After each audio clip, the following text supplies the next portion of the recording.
Sir, ಇದು ಹೊಸ ಚಿಂತನೆ ಅಲ್ಲ. ಬಹಳ ವರ್ಷಗಳಿಂದ ನಮ್ಮ ಇಲಾಖೆಯಲ್ಲಿ ಮೊಬೈಲ್ ಬಳಕೆಯನ್ನು ಶಾಲಾ ಆವರಣದಲ್ಲಿ ನಿಷೇಧ ಮಾಡಲಾಗಿದೆ.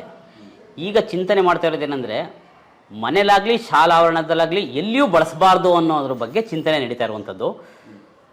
ಆ್ಯಕ್ಚುಲಿ ಹೇಳಬೇಕು ಅಂದರೆ ಸರ್, ಈ ಕೊರೋನಾ ಅಂತ ಯಾವಾಗ ಬಂತೋ 2020-21ನೇ ಸಾಲಿನಲ್ಲಿ, ಇಲ್ಲಿಂದ ಆನ್ಲೈನಲ್ಲಿ ಯಾವಾಗ ನಾವು ತರಗತಿನ ಪ್ರಾರಂಭ ಮಾಡಿದ್ವಿ, ಆವಾಗಿನಿಂದ ಮಕ್ಕಳಿಗೆ ಇದು ಅನಿವಾರ್ಯ ಅಂತ ಅನಿಸ್ಬಿಟ್ಟಿದೆ.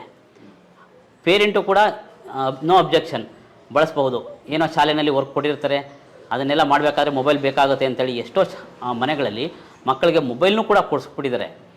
ಆದರೆ ಈಗ ಅದರಿಂದ ಸ್ವಲ್ಪ ಪ್ರಾಬ್ಲಮ್ಯಾಟಿಕ್ ಅಂತ ಗೊತ್ತಾದ ಮೇಲೆ ಈಗ ಅವಾಯ್ಡ್ ಮಾಡೋದಕ್ಕೆ ಪ್ರಯತ್ನ ನಡೀತಾ ಇದೆ. ಮೊಬೈಲು ಒಂದು ಅರ್ಥದಲ್ಲಿ ಒಂದು ಲಿಮಿಟಾಗಿ ಬಳಸ್ಕೊಂಡ್ರೆ ಖಂಡಿತ ಮಕ್ಕಳಿಗೆ ಉಪಯೋಗ ಇದೆ ಸರ್. ಆದರೆ ಅದನ್ನು ಬಳಕೆ ಮಾಡುವಾಗ ಅದರಲ್ಲಿರುವಂಥ ಡಿಮೆರಿಟ್ಸ್ ಅಥವಾ ಏನು ಪ್ರಾಬ್ಲಮ್ಸ್ ಅಂತ ಎದುರಾಗ್ತಾ ಇದೆಯೋ ಈಗ, ಅವುಗಳನ್ನು ನೋಡಿದ್ರೆ ಮಕ್ಕಳಿಗೆ ಅವಾಯ್ಡ್ ಮಾಡಬೇಕು ಅಂತ ಅನಿಸ್ತಾ ಇದೆ ಸರ್. ಈಗ ಬದಲಾದ ಹೊಸ ಶೈಕ್ಷಣಿಕ ಕ್ರಮಗಳೇನಿದೆ ಅದೆಲ್ಲವೂ ಈ ಆನ್ಲೈನ್ ವರ್ಕ್ಗೆ ರಿಲೇಟೆಡ್ ಆಗಿ ಇದೆ ಸರ್. ಉದಾಹರಣೆಗೆ ChatGPT ಇರ್ಬೋದು, AI ಕ್ಲಾಸ್ಗಳನ್ನ ಬಳಸ್ಕೊಳ್ಳೋದಿರ್ಬೋದು.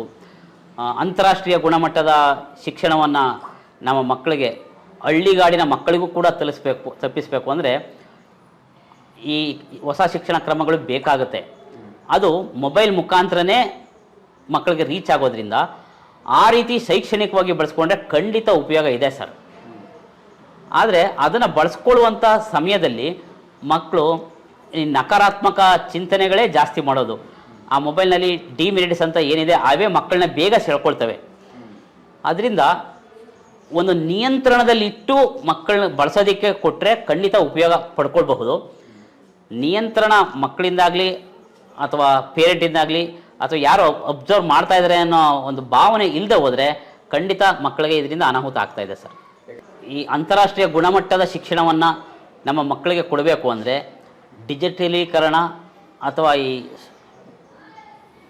ಎಕ್ವಿಪ್ಮೆಂಟ್ ಅಂತ ಏನಿದೆ, ಡಿಜಿಟಲ್ ಎಕ್ವಿಪ್ಮೆಂಟು ಖಂಡಿತ ಅವಶ್ಯಕತೆ ಇದೆ. ಲ್ಯಾಪ್ಟಾಪು, ಮೊಬೈಲು, ಸ್ಮಾರ್ಟ್ ಬೋರ್ಡು ಇವೆಲ್ಲ ಖಂಡಿತ ಮಕ್ಕಳಿಗೆ ಅಗತ್ಯ ಇದೆ ಸರ್. ಅದನ್ನು ಒಂದು ನಿಯಂತ್ರಣದಲ್ಲಿ ಬಳಸೋದಕ್ಕೆ ವ್ಯವಸ್ಥೆ ಆಗಬೇಕಷ್ಟೆ.